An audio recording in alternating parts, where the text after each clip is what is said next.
Chapter 2 ચોરી અને પ્રાયશ્ચિત. ચોરી અને પ્રાયશ્ચિત એ એક આત્મકથા છે જે ગાંધીજી રચિત છે.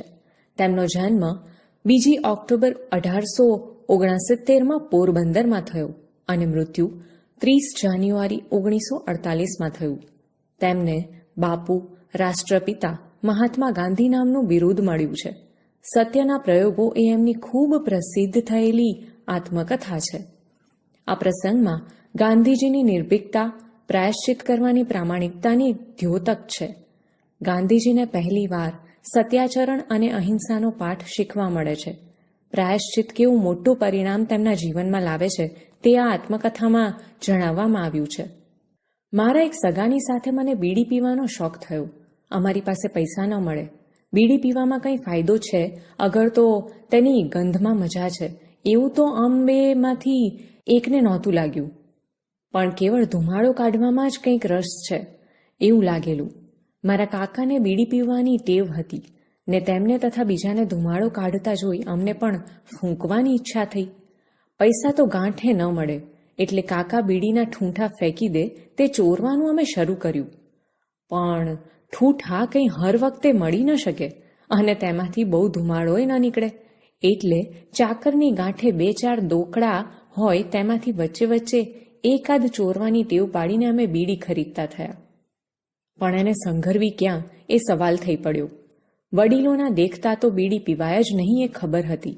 જેમ તેમ કરી 2-4 દોકડા ચોરીને થોડા અઠવાડિયા ચલાવ્યું.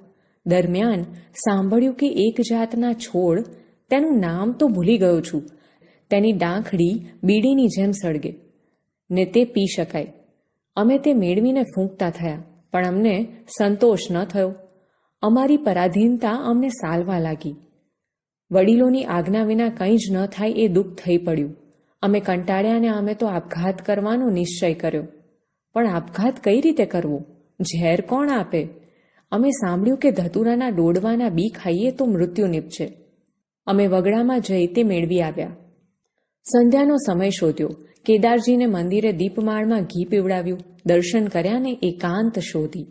પણ ઝેર ખાવાની હિંમત ન ચાલે, તુરંત મૃત્યુ નહીં થાય તો મરીને શો લાભ? પરાધીનતા કાં ન ભોગવી છૂટવું? છતાં 2-4 બી ખાઈ લીધા. બીજા ખાવાની હિંમત જ ન ચાલી. બંને મોતથી ડર્યા અને રામજીને મંદિર જઈ દર્શન કરી શાંત થઈ જવું ને આપઘાતની વાત ભૂલી જવી એવો ઠરાવ કર્યો. હું સમજ્યો કે આપઘાતનો વિચાર કરવો સહેલો છે. આપઘાત કરવો સહેલો નથી. આથી જ્યારે કોઈ આપઘાત કરવાની ધમકી આપે છે ત્યારે તેની મારા ઉપર બહુ ઓછી અસર થાય છે અથવા મુદ્દલ થતી જ નથી એમ કહું તો ચાલે. આ આપઘાતના વિચારનું પરિણામ એ આવ્યું કે અમે બંને એઠી બીડી ચોરીને પીવાની તેમજ નોકરના દોકડા ચોરવાની ને તેમાંથી બીડી લઈ ફૂંકવાની ટેવ ભૂલી જ ગયા. મોટપણે બીડી પીવાની ઈચ્છા જ મને કદી નથી થઈ અને એ ટેવ જંગલી ગંદીને હાનિકારક છે એમ મેં સદાય માન્યું છે. બીડીનો આટલો જબરદસ્ત શોખ દુનિયામાં કેમ છે એ સમજવાની શક્તિ હું કદી મેળવી શક્યો નથી. જે આગગાડીના ડબ્બામાં ઘણી બીડી ફૂંકાતી હોય ત્યાં બેસવું મને ભારે થઈ પડે છે ને તેના ધુમાડાથી હું ગુંગળાઈ જાઉં છું. બીડીઓના ઠૂંઠા ચોરવા અને તેને અંગે ચાકરના દોકડા ચોરવા એ દોષના કરતા બીજો એક ચોરીનો દોષ જે મારાથી થયો તેને હું વધારે ગંભીર ગણું છું. બીડીનો દોષ થયો ત્યારે ઉંમર 12-13 વર્ષની હશે, કદાચ તેથી ઓછી. બીજી ચોરી વેળાએ ઉંમર 15 વર્ષની હશે. આ ચોરી મારા માંસાહારી ભાઈના સોનાના કડાના કકડાની હતી. તેમણે નાનું સરખું એટલે 25 રૂપિયાનું કરજ કર્યું હતું. એ કેમ પતાવવું એનો અમે બંને ભાઈ વિચાર કરતા હતા. મારા ભાઈને હાથે સોનાનું નક્કર કડું હતું. તેમાંથી 1 તોલો સોનું કાપવું મુશ્કેલ નહોતું. કડું કપાયું, કરજ ફીટ્યું. પણ મારે સારું આ વાત અસહ્ય થઈ પડી. હવે પછી ચોરી ન જ કરવાનો મેં નિશ્ચય કર્યો. પિતાજીની પાસે કબૂલ પણ કરી દેવું જોઈએ એમ લાગ્યું. જીભ તો ન ઉપડે. પિતાજી પોતે મને મારશે એવો ભય તો ન જ હતો. તેમણે કોઈ દિવસ અમને એકે ભાઈને તાડન કર્યું હોય એવું મને સ્મરણ નથી. પણ પોતે દુઃખી થશે, કદાચ માથું કૂટશે તો? એ જોખમ ખેડીને પણ દોષ કબૂલ કરવો જ જોઈએ. તે વિના શુદ્ધિ ન થાય એમ લાગ્યું. છેવટે ચિઠ્ઠી લખીને દોષ કબૂલ કરવો ને માફી માંગવી એવો મેં ઠરાવ કર્યો. મેં ચિઠ્ઠી લખીને હાથો હાથ આપી. ચિઠ્ઠીમાં બધો દોષ કબૂલ કર્યો ને સજા માંગી. પોતે પોતાની ઉપર દુઃખ ન વહોરી લે એવી આજીજીપૂર્વક વિનંતી કરીને ભવિષ્યમાં ફરી એવો દોષ ન કરવાની પ્રતિજ્ઞા કરી. મેં ધ્રુજતે હાથે આ ચિઠ્ઠી પિતાજીના હાથમાં મૂકી.